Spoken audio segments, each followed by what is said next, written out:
Hi everyone, this is 1.4 Managing People. So in this unit we've got 5 topics. We've got approaches to staffing, recruitment selection and training, organization design, motivation and leadership.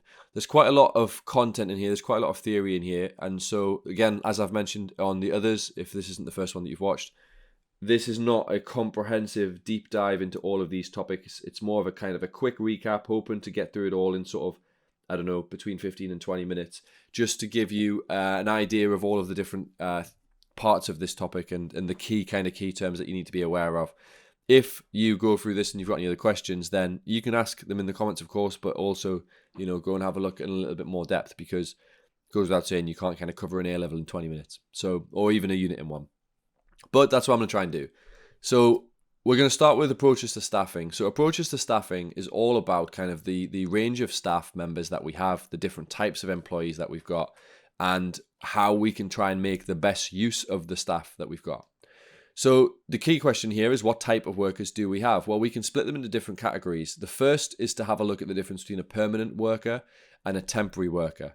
And this, I guess, this makes quite a lot of common sense. A permanent contract employee is someone who there's no end date on their term of employment, and so they are going to remain employed by a business until either they leave or they are let go or sacked. So a permanent employee is probably likely to be more consistent, maybe potentially more committed, because, well, you'd expect them to be more committed because they know that that's their kind of permanent role until, or certainly for the sort of long term. Whereas a temporary worker, a temporary contract, they have an end date at the end of their contract. And that could be either after a period of time, after a date, it could be after a project is completed. The big benefit of this is it obviously allows us to expand our workforce for a short period of time when we might need to. So these are commonly used when businesses have periods of high levels of demand. So for example, if they've got seasonal sales or something like that. So I know a lot of businesses like Next and Tesco will have a lot of temporary workers. We also have to consider the difference between part-time and full-time. Now, there isn't actually a number on this. There isn't actually like a number at which suddenly you are working full-time. Generally speaking, you'll see somewhere between 20 and 25 hours would be considered full-time. Some people consider full-time people who work the sort of standard Monday to Friday, 9 to 5. There isn't actually a technical definition in that sense. But the obvious point here is that our full-time workers are going to be at our business more. And so as a result, perhaps we'll find it a little bit easier in terms of consistency, whereas our part-time workers might miss certain parts. But it's also really important to have part-time workers because they offer a level of flexibility.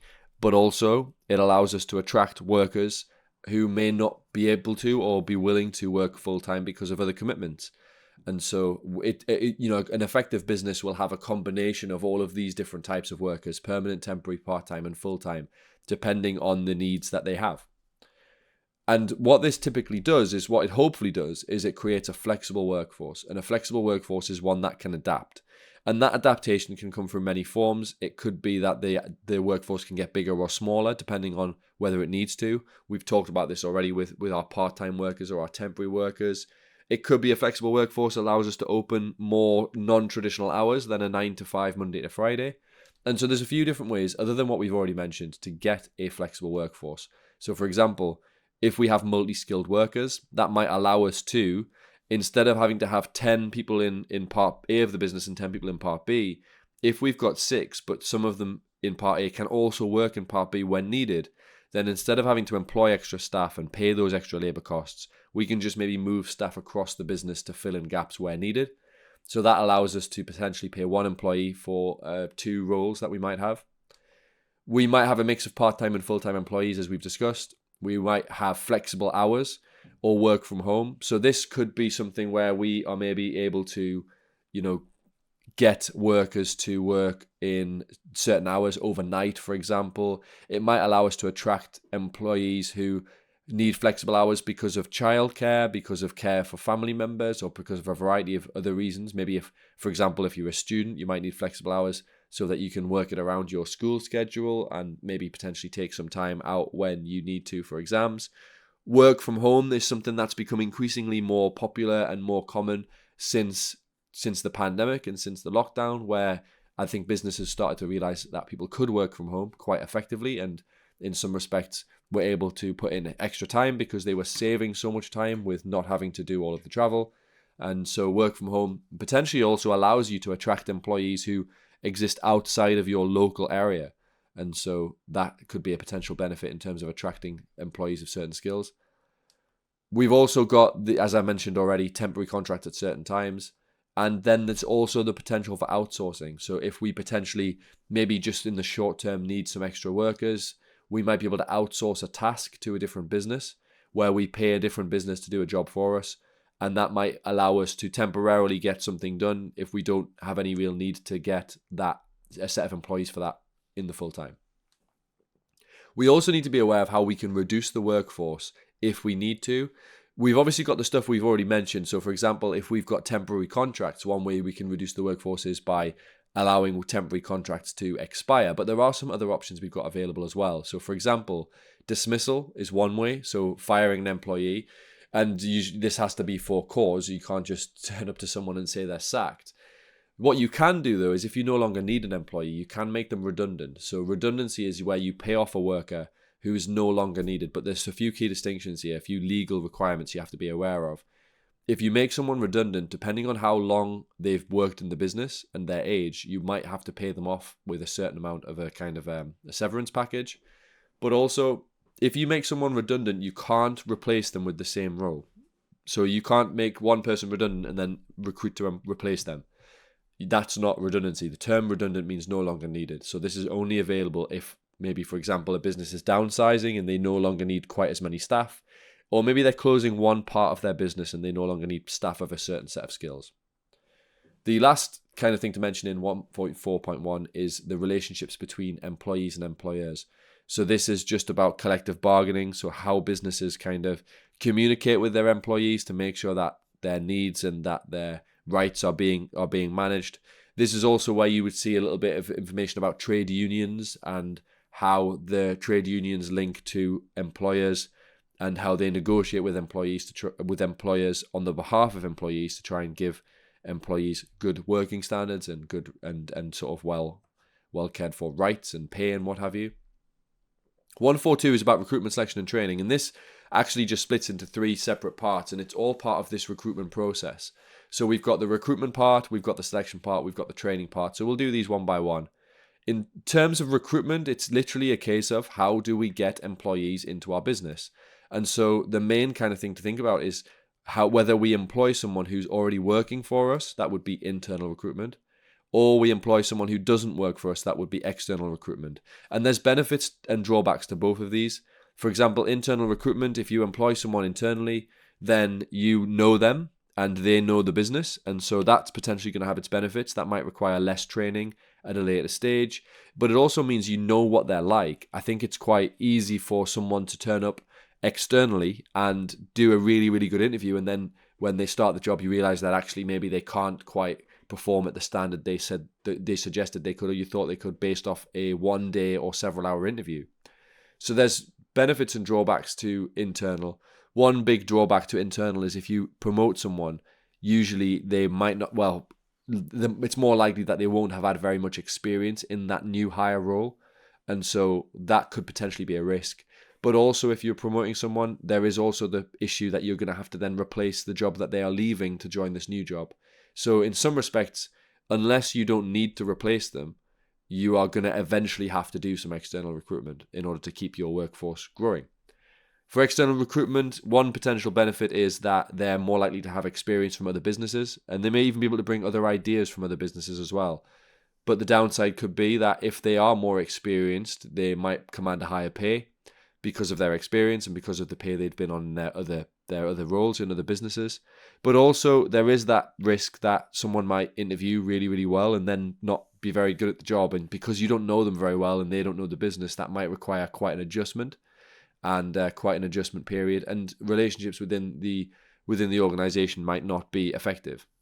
Now, in order to recruit, there are a few different documents that you would need to have or need to provide. So the job description and the person specification, the job description being a description of the job, but in seriousness, it's about what the actual job is, the roles and responsibilities you'd be expected to carry out. The person specification is what you are looking for from the person who you want to do the job. So you would do the job description first, because that's how you're going to know what person you need. Once you know what they're needing to be doing, you can then figure out what skills and qualifications you might need them to do. And then CVs as well. Obviously, a CV is a document that many of you probably already have, where you have a kind of collection of your skills and your experience and your education that you can present to workers, to employers, to basically say, like, this is what I'm about, these are my skills, to kind of sell yourself on a bit of paper. After we've gone through the recruitment process, we would then go through the selection process. So let's imagine we are recruiting for a job and we've got our candidates. We've had 100 applications. We aren't necessarily going to want to interview all of them. So we might decide to shortlist that into a selection process. So how do we make sure we get the right one? Well, we might do a variety of different things. First, we'd shortlist based around their applications. And then there's a variety of different options here. We could do an interview, and most jobs require some sort of an interview, even if it's more of an informal conversation at a low-level job. And there's some sort of conversation there to just make sure everyone understands what each person is kind of looking for from the arrangement. But you could potentially do aptitude tests, so tests of skill. So, for example, we would never employ a teacher without having seen them teach, because, that's the job. And so the best way to get an idea of whether they're a good teacher is not to ask them whether they're a good teacher. No one's going to say no to that in an interview, but to see them teach and to just check that what they do when they're teaching is a match for your kind of philosophy, is a match for your organization and what you're kind of looking to achieve. So an aptitude test could be any test of skill. That could be, for example, a maths test before an accountancy interview or something like that. And then we also have profiling as well. So profiling is where could be similar to a test, where they're more looking at personality and attributes that you have, like character attributes. And obviously that's really important in certain jobs. If a job is a high-level job, like a director position, or it's maybe a postgraduate role after university, or even, to be fair, a higher-level apprenticeship after sixth form, they might ask you to do an assessment centre where they will effectively, rather than just judge you on one interview, they might have a huge amount of demand for the role. So they would put together a full assessment center to give all of the employees a chance to kind of demonstrate what they're about. So this could include all of the above. It could include tests, it could include interviews, team building activities, group work, just to kind of get a proper assessment of what the people are able to bring to the role before they make their decision. Finally, once we've employed someone, we would introduce them to the role with some induction training. So this is the training that you would get at the start of a job to give you the key kind of skills, the key kind of information that you need before you can get started. But then when you're working, there are two types of training broadly. Training is obviously a really, really important part of business because it allows people to become more skilled, but it also links to motivation, we'll talk about in a little bit. And you've got on-the-job and off-the-job training. So on-the-job training is you learn by doing the job. And the benefit to the business here is that you can create output, you can generate income potentially during that training. We've also got off-the-job training, which is where the training takes place away from the job. And this is really important as well, because sometimes there might be particular parts of training that you can't learn by doing. So for example, if you're using really hazardous materials or dangerous machinery, you would need to have some level of off-the-job training before it was safe for you to do the work itself. But the problem is that you won't be actually creating any output while you do the off-the-job training. Next, we have 1.4.3, organizational design. So this is about our hierarchies, like how are our businesses structured? How do we arrange our staff? And the objective here is to create the most efficiency from our members of staff. How can we get our employees doing the best version of their role? So we typically have these hierarchical structures, so they can be split into tall and flat structures.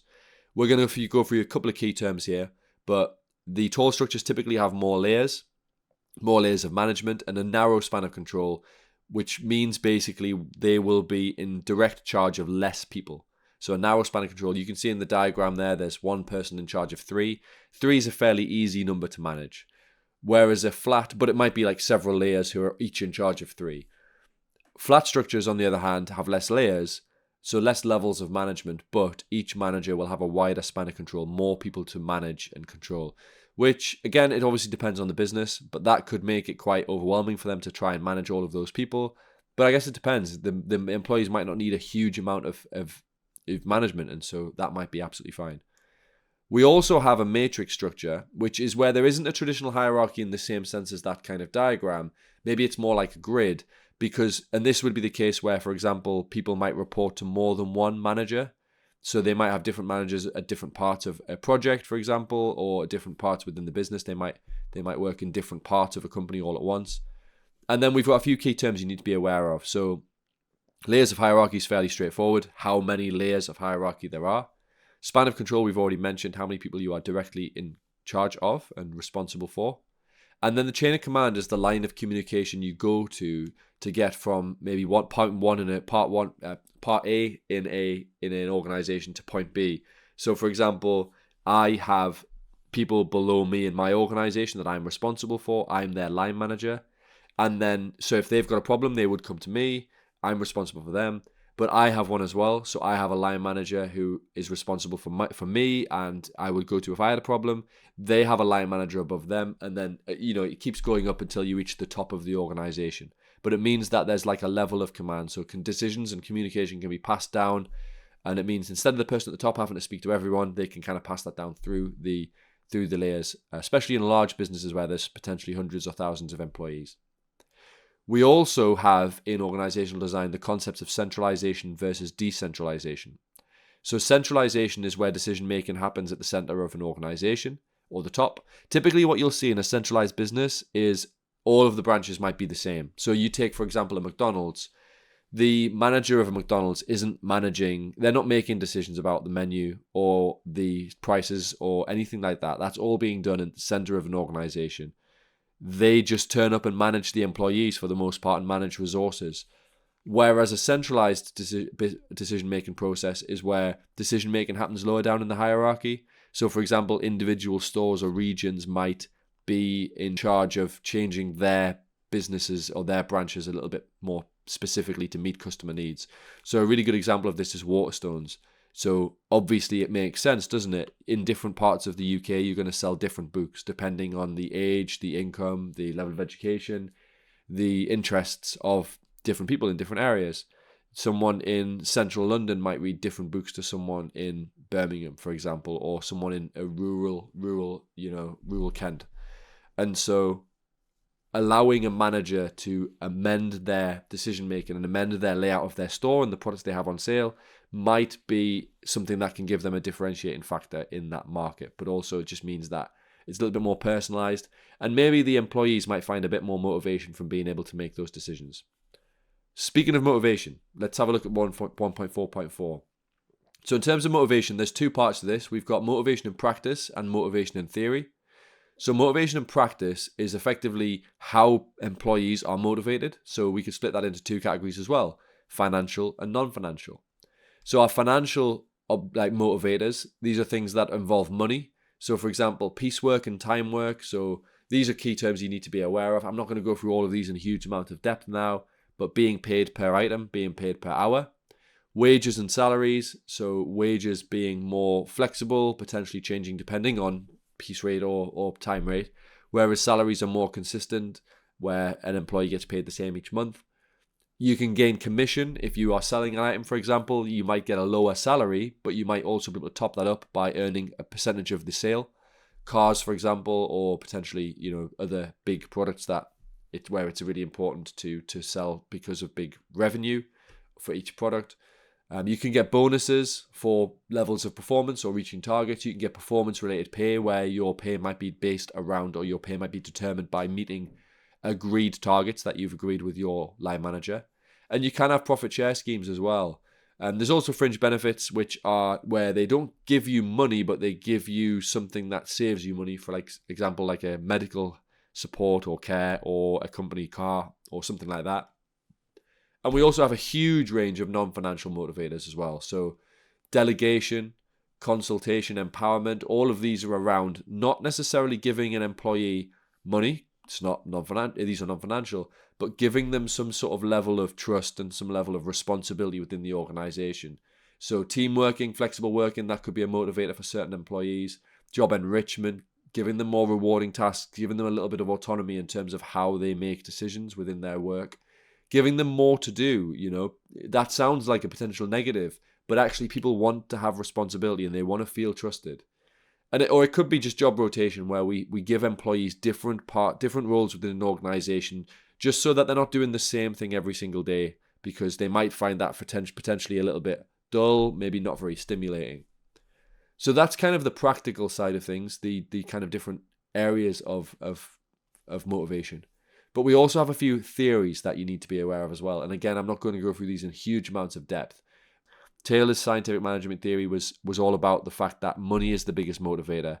And if you want to get the best out of your employees, keep a track of what they're doing, monitor their work, have high levels of kind of scrutiny and observation and management kind of control, and pay people for what they produce. And if you pay them for what they produce, they'll produce more. So that was kind of Taylor's perspective. That was contested a little bit by Mayo, who said, yeah, okay, Taylor, you're right, money is really, really important, but that's not the only thing that matters. And you need to be able to kind of foster relationships within your organization. You need your employees to know that they are cared about and they're supported. And and sometimes those things can be more important than the money. We've got also Hertzberg's two-factor theory. So Hertzberg focused more around what we call motivators and hygiene factors. So the motivators were things within the job itself, within the task at hand, that motivated an employee. So for example, the nature of the work, the level of responsibility, those things would be motivational. And so you can create those motivators to increase motivation. The hygiene factors were things that surround the job.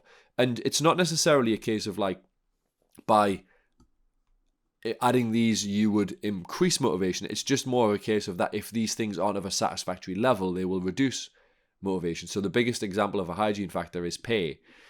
Pay doesn't affect your ability to do the job. Like if I get a $5,000 pay cut, it doesn't affect my ability to teach, but it definitely would make me less happy to teach. So it wouldn't affect my ability to do it, but I wouldn't be as happy.